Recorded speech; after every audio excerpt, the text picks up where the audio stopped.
Or there's a silent shift happening in the lives of young men, one that many don't notice until it is already well underway. You're in your 20s or early 30s, supposedly in your prime. You're strong, energetic, and full of drive. Or at least that's how it's supposed to be. But somewhere along the line, something changes. You stop feeling that pull. The fire that once made you feel alive, confident, and connected begins to dim. You're not quite sure when it started, and you can't explain it to anyone. All you know is that your desire, your sexual energy, your emotional drive, your hunger for life feels like it's slipping away. The most dangerous part, you might not even realize it. You might think you're just tired from work, stressed about your future, or simply growing up. But underneath it all, something deeper is happening. You're not just worn out. You're disconnected from your body, your emotions, your masculinity, and it's more common than you think. Modern life is perfectly designed to erode male desire, and it does so gradually, almost invisibly. It starts with the pace of life. Always on, always plugged in. You wake up to notifications, rush into your day, stare at screens for hours, and numb yourself at night with content and convenience. There's no space to breathe, no room to feel. And when you're constantly stimulated by distractions, you lose touch with what's real, especially what's happening inside your own body.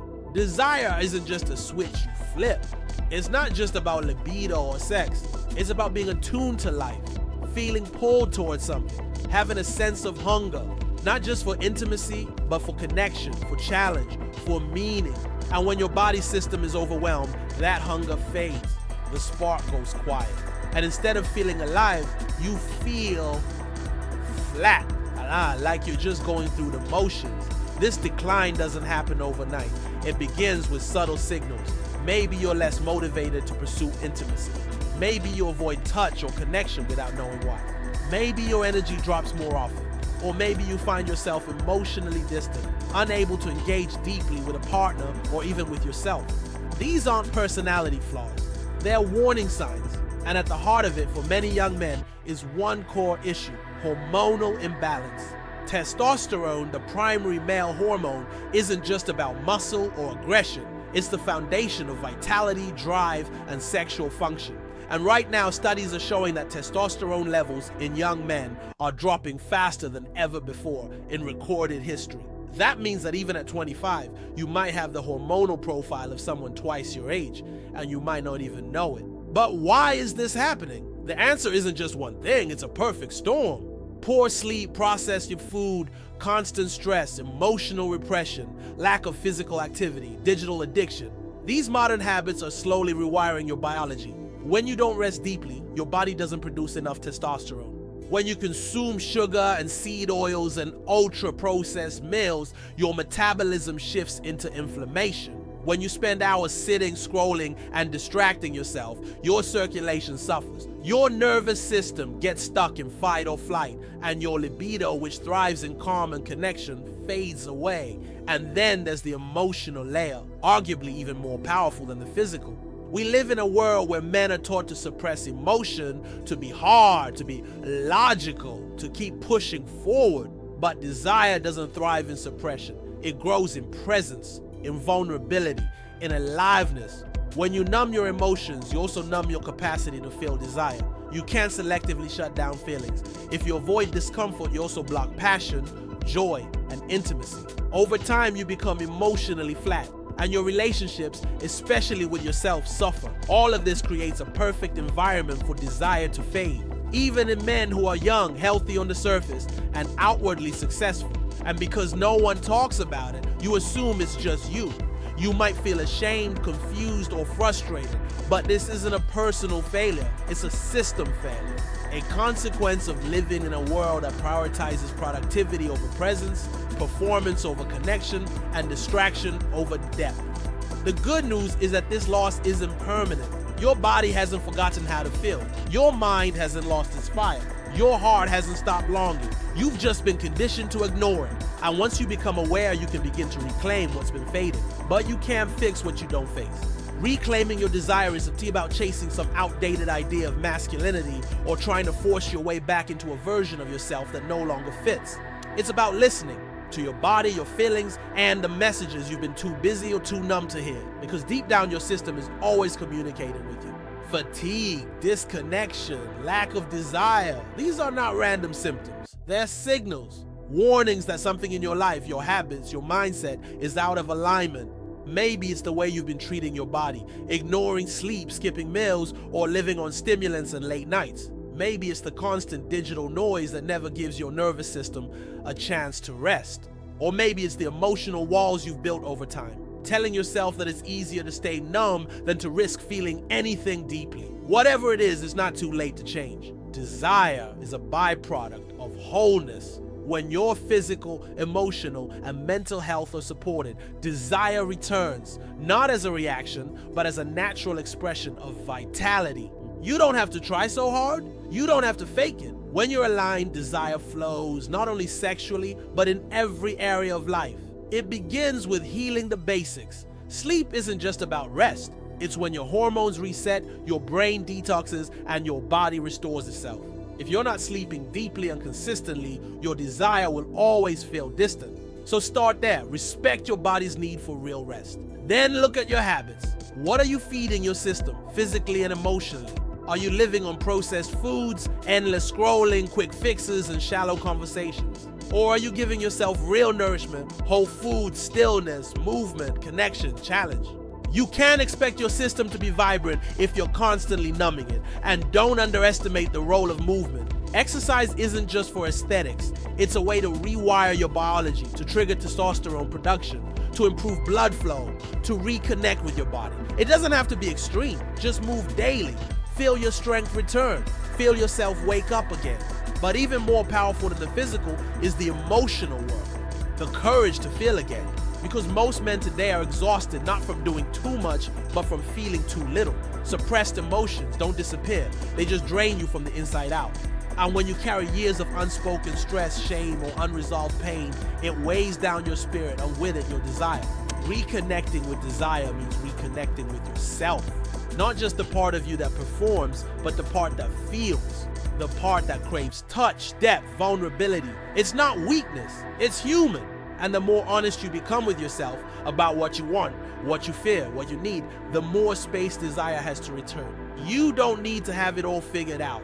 You just need to start paying attention. When you feel numb, pause. When you feel disconnected, ask why. When your desire fades, don't ignore it. Get curious. What's missing? What have you stopped giving yourself? What truth have you avoided? And then little by little begin to shift. Not through guilt, not through pressure, but through presence. Show up for your life in a different way. Start treating your body like something sacred, not just a tool. Start treating your emotions like signals, not problems. Start choosing habits that build you up instead of breaking you down. Most importantly, start reclaiming your identity. Not as someone who's supposed to always be in control, always performing, always strong, but as someone who is real, alive, and fully human. Because desire doesn't live in perfection. It lives in presence, in truth, in openness. You're not broken, you're not lazy, you haven't lost your edge. You've just been living in a world that disconnects you from it. But the moment you decide to reconnect, to slow down, to feel, to breathe again, you'll start to notice the spark returning, the hunger, the energy, the clarity. And from there, everything begins to change. Not because you forced it, but because you finally gave yourself permission to be whole. Wholeness is not some unreachable goal. It's not a perfect body, a flawless routine, or a life free from discomfort. It's about alignment, when the way you live supports the way you're wired to thrive. And for men, that includes desire. It includes passion, energy, confidence, and emotional depth. These are not luxuries. They are essential parts of your health. And when one piece is missing, everything else suffers. Your focus, your relationships, your mood, even your sense of purpose. That is why ignoring a loss of desire, especially when you are still young, is not something you can afford. It's not something you should hide or push through. Because the truth is, desire is not just about what happens in the bedroom. It's about how you show up in life. When your desire is alive, you feel bold. You speak with conviction. You take action. You move with clarity and intention. But when desire fades, everything becomes muted. Life becomes something you endure instead of something you feel deeply connected to. And here is something even more important to understand. Regaining that connection doesn't require a complete overhaul of your life. You don't need to escape to the mountains, follow some extreme routine, or become someone else entirely. What you need is to start making space for rest, for real food, for movement, for stillness, for honest conversations, for real intimacy. These are the things that rebuild your system from the inside out. These are the things that wake your body back up and make you feel alive again. You also need to let go of the shame. So many men suffer in silence because they think something is wrong with them.